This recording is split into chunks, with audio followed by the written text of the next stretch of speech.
This is the Play Your Position podcast, where we huddle up, call the plays, and inspire you to run your ball into the end zone.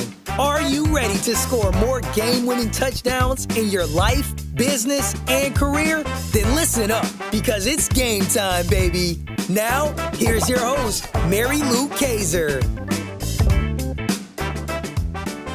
When I was a kid, one of my favorite games to play outside was red light, green light, 1, 2, 3. A bunch of us from the neighborhood would meet up in the court behind my house or in someone's driveway.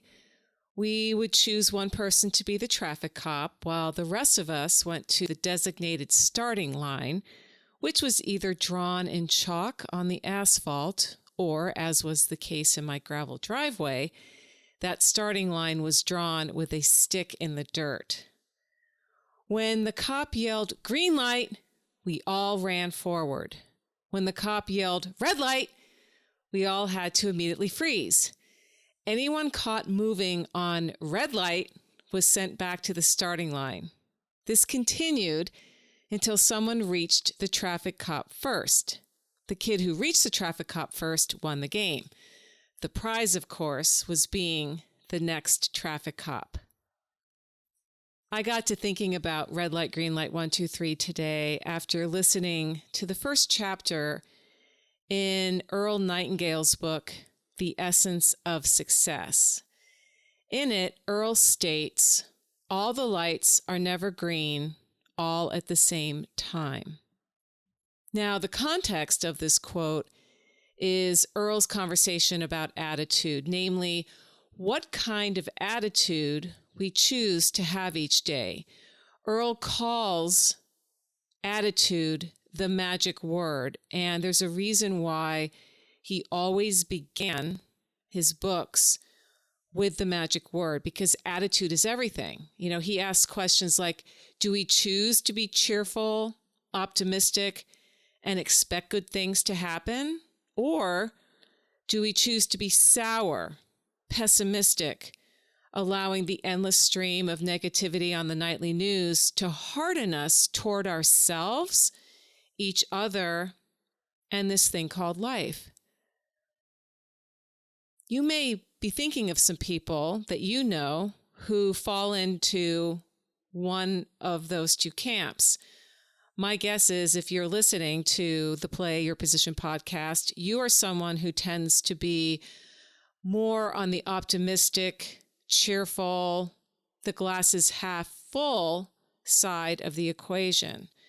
Because people who listen to podcasts, let's be honest, we are the kinds of people who are looking to grow. We like to be inspired. We know we're never done. There's always something else that we can learn.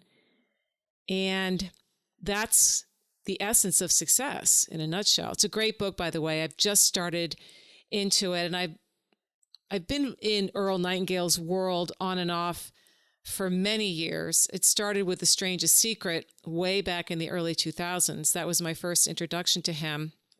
And here I am in 2021 reading The Essence of Success, which he wrote in the mid-20th century. I mean, his ideas were not new. He wasn't inventing the magic word. You know, people have been writing about the power of attitude for centuries. The message just shows up differently depending on the context of the times. And so it got me thinking about red light, green light, 1, 2, 3.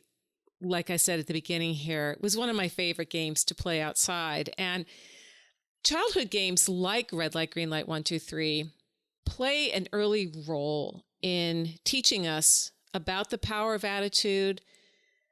They also teach us several other important life lessons, including how we play our position in life. And I want to go into those 3 lessons with you right now and give you some food for thought as you go about your day and think about how you are showing up right now, given the situation of our world, of your local community, within your family, the kind of work you're doing. You know, whatever application you want to make with this content is obviously up to you. And that's my point, is I want to give you some things to think about that may help you figure out a solution to a problem you've been having, or perhaps just seeing the world slightly differently.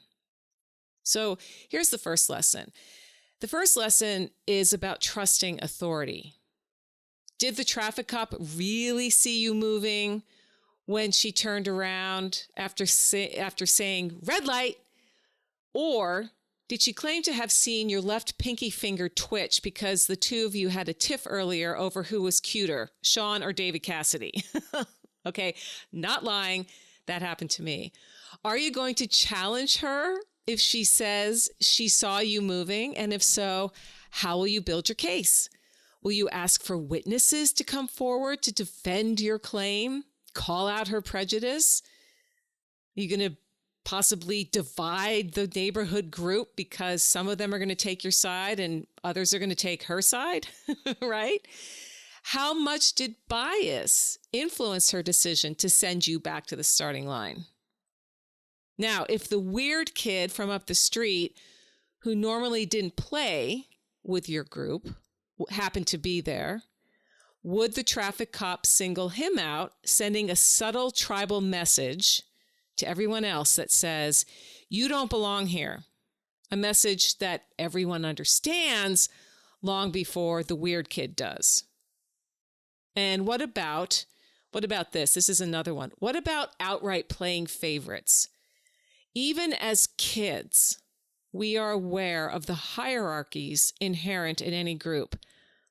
Things like age, size, personality style, holiday haul, what kinds of gifts you got under the tree or in your stocking, parental status, what does your mom do? What does your dad do? Are your parents still together? Are your parents divorced?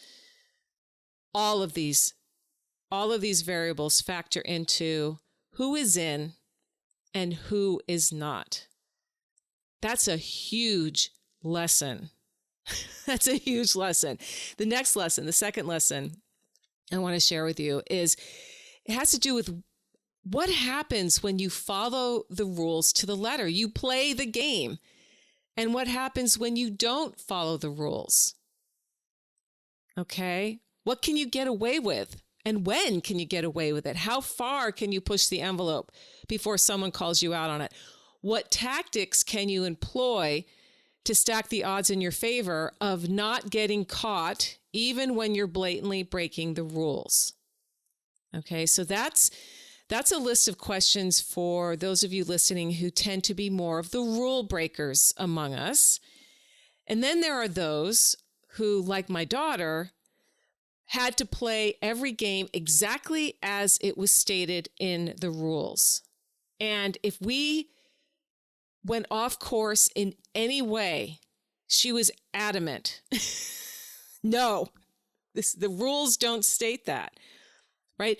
So the second lesson that we learn in Red Light, Green Light, 1, 2, 3 is what happens when you do everything right and you still lose. What happens when you break the rules and you win? How do you reconcile those things, right? I can distinctly remember times when I played the traffic cop and I said I didn't see someone move. And it was usually one of the boys I happened to have a crush on that day. Even when I saw him move and so did everyone else. Now, he was following the rules of the game. He was playing as the rules state. He was moving himself ahead toward me along with everybody else. But I was not playing by them. I was breaking the rules. Now, conversely, there were times when I knew at the deepest level of my childhood knowing that I had followed every rule of the game. I hadn't moved, not even breathing, and still found myself back at the starting line. So this lesson about rules and following them, not following them, what happens when you do, what happens when you don't, this brings up a bigger question about fairness. What is fair? There are rules in place. The rules are meant to protect us. But what happens when people in authority blatantly disregard the rules? Sound familiar? Is this a conversation many of us are having these days about what's going on, right? It's interesting. And finally, the third lesson I want to share with you from Red Light, Green Light 1, 2, 3 is that all the lights are never green all the time, just like Earl said. Literally, all the lights are never green all of the time. We can't be in forward motion 24/7. We can't always be going. We can't do all the things, no matter how much we say we want to do all the things. FOMO, fear of missing out, it's real, right? But JOMO, joy of missing out, that's better. That's better because when you can embrace JOMO, it means you've reached a point in your life, in your mindset, in your attitude, when you realize that not everything is important. That it's okay that you're not going to be able to do all the things, because the things that you are going to be able to do are amazing. And I think this lesson is especially important right now, given today's social conditions. Discussions about burnout are at an all-time high. If you've been listening to PYP for a while, you've heard me having conversations with guests like Mary Mosham, who wrote a book about burnout. It's real. And it's tied directly to attitude. It's tied directly to the way we think about ourselves and what we're supposed to be doing. Right now, this very second, millions of people everywhere are questioning what's truly important to them and what's not in a post-COVID world. I guarantee you that you have been thinking about this, because we all are. We all have realigned our lives in ways that we didn't plan for this. You know, nobody asked for the world to stop for a year. And of course, it didn't literally stop, but for a lot of people, it felt like it did. Sometimes the best thing we can do for ourselves and the people we love most is to play the traffic cop, you know, spin around and call out, red light on ourselves. Stop, right? Send ourselves back to the starting line where the game can begin again. And we as players can play it with a renewed attitude, a genuine love for what we're doing, and a ton of gratitude for being able to still play. That's the thing. That's the thing. You can't have a bad attitude and be grateful at the same time. I challenge you to try that. Try to be in a bad mood with a bad attitude and be grateful at the same time. Just doesn't work. Gratitude triumphs every time. So if you happen to be having a less than stellar day today, and you're still, after listening to me, feeling a little bit grumpy, practice some gratitude, 5 minutes. Make a list, all the things, big or small, that you're grateful for right now. And watch the grumpiness melt away. All the lights are never green all at the same time. That's true, but we don't need them to be. When enough of them are green, we get to play. This is Mary Lou Kaiser. Thanks so much for listening to another episode of the Play Your Position podcast. Remember, it is always, always, always, always a great day to get out there and play your position. Make it a great one, everyone. See you next time.